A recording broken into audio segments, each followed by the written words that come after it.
direct your attention towards the front gates. One of our guests has completed their rehabilitation and is being...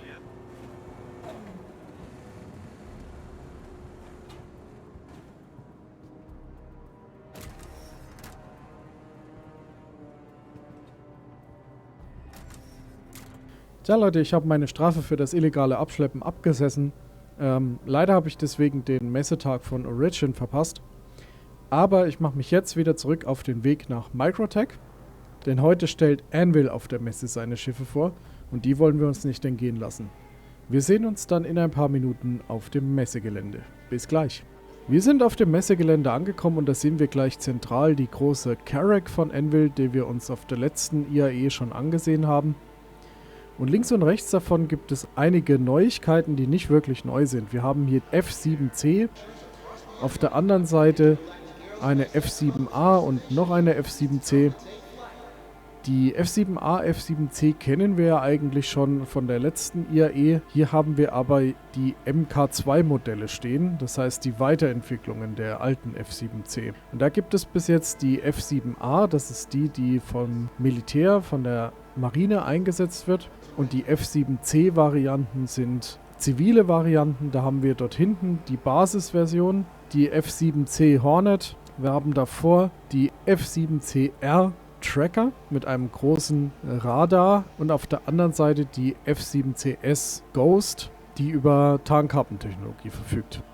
So, und dann gegenüber sehen wir uns gleich die Anvil Terrapin an und die Anvil Terrapin haben wir uns zur letzten IAE auch schon mal angesehen. Das ist ein Scannerschiff, also ein Aufklärer. Dieses Jahr neu auf der Messe haben wir aber eine Medic-Version der Terrapin, umgebaut als Such- und Rettungsschiff und die schauen wir uns jetzt mal von innen an.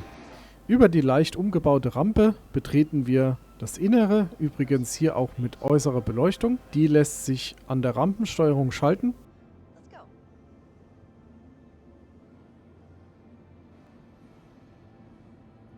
Und im Inneren finden wir eine voll eingerichtete Krankenstation vor, die ersetzt den Wohnbereich und den Scannerstuhl, die hier normalerweise waren, mit Krankenbett, mit medizinischer Station, jede Menge Lagerräumen, einem Feuerlöscher und einer Lichtsteuerung.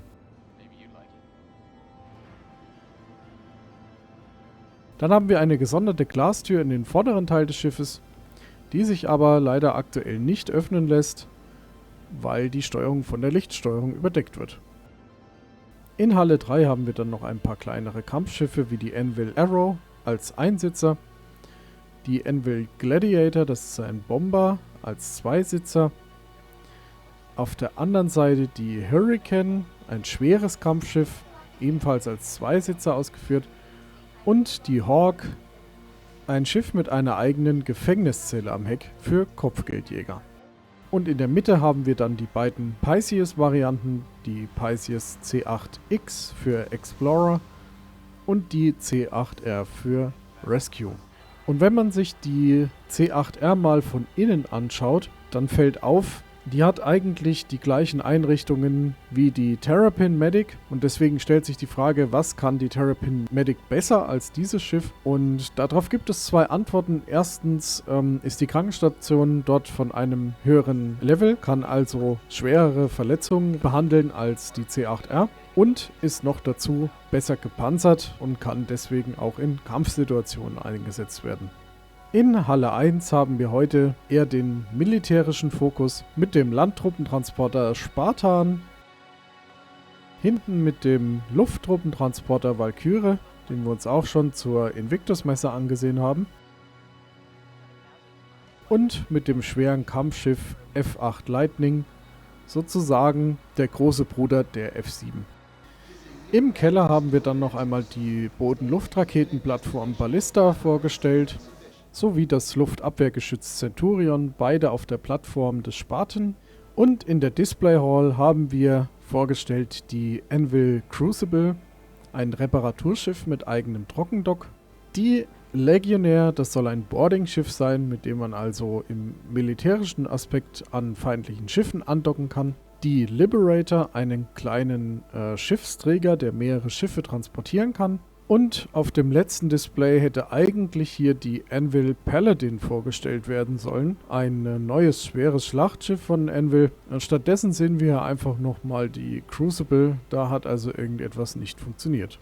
So Leute, das war's vom Anvil-Tag auf der IAI. Wir sehen uns dann morgen wieder, wenn die Gewinner des Best in Show Wettbewerbs vorgestellt werden. Bis dahin, einen guten Flug.